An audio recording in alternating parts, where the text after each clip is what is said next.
Bakunzi ba shene ya Magagi Burundi turabaramukije, twongera tubaha ikaze kuri shene yacu.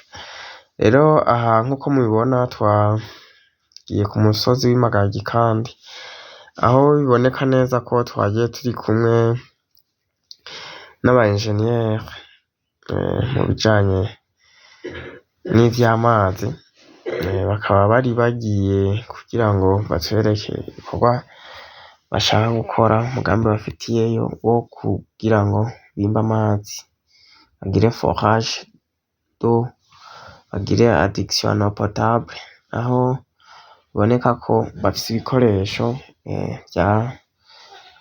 bibijejwe bibikoramwo, aho bari bafise prise de terre ndetse n'ibindi bakoresha, ngira ngo murazi ko isi ikomeza iba akantu gato, isi ikomeza iba digitalize, arivyo bituma ibikorwa bimwe bimwe vyoroha.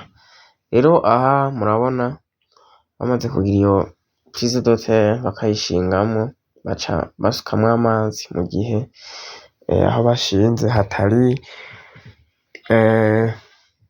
humidite, sinzi uvyita ubuntu bw'ububobere. Rero ivyo nivyo bituma bashobora guca bakoresha telefone, abana bafise telefone iriko bagashirako intsinga bakoresheje OTG kugira ngo bashobore kuraba ico bita mu gifaransa la superposition des couches, ukuntu amasi agenda agerekeranije. Murazi ko isi zitandukanye, urucekeri, tukavuga isi y'amabuye asanzwe y'amasare, tukavuga ibumba, tukavuga itaka risanzwe.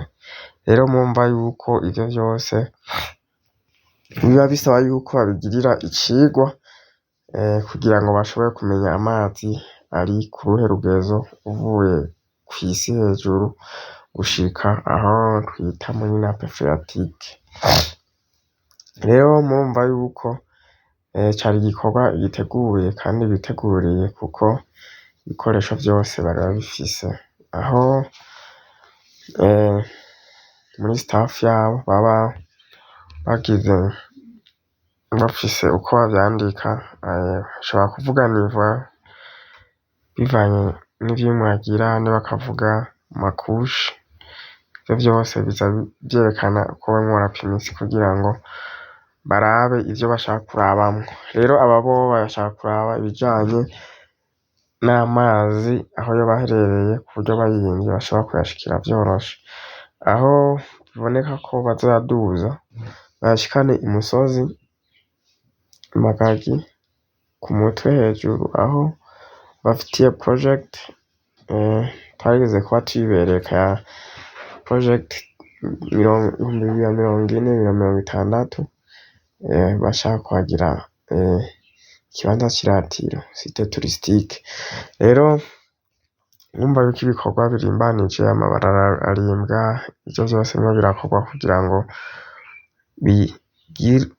bigire ico bifashije mu bikorwa bahategurira, kandi mutibagiye yuko kandi hasanzwe hari ubworozi bw'inka ndetse n'ingurube, aho batubwiye ko bafise n'ibindi bazojanayo.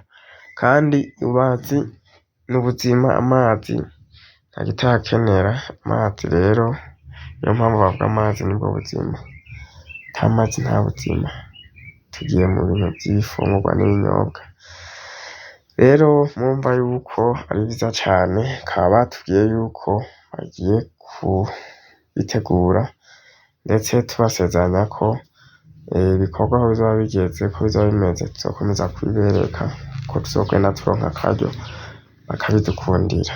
Rero turabashimira cane kuba batwiyumviye bakatubwira bati tuje gukora igikorwa iki n'iki, tugashobora kuronka ivyo tubereka, kuko n'ibikorwa bidasanzwe. Rero dushimira n'abo bantu kandi bafise umugambi wo kumva ko amazi ari nkenerwa mu buzima bw'ibikorwa vya misi yose, narirya uravye ako gace urimwo urakagendamwo nta masoko y'amazi ahari. ari kure na kure, niyo mpamvu bagize ico ciyumviro boyimba. Rero ibi bizogenda bikurikira nzogenda mubimenyeshwa, nzogenda natwe tubibereka uko bigenda bitandukanye.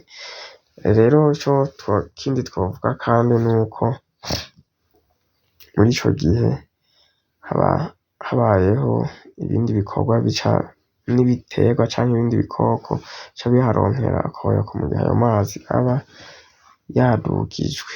Rero reka tubabwire tuti ibiganiro vyacu nakagaruka, duhamagara gukomeza kubana natwe no gukurikirana ibiganiro vyacu ducisha kuri chaine ya Amagana.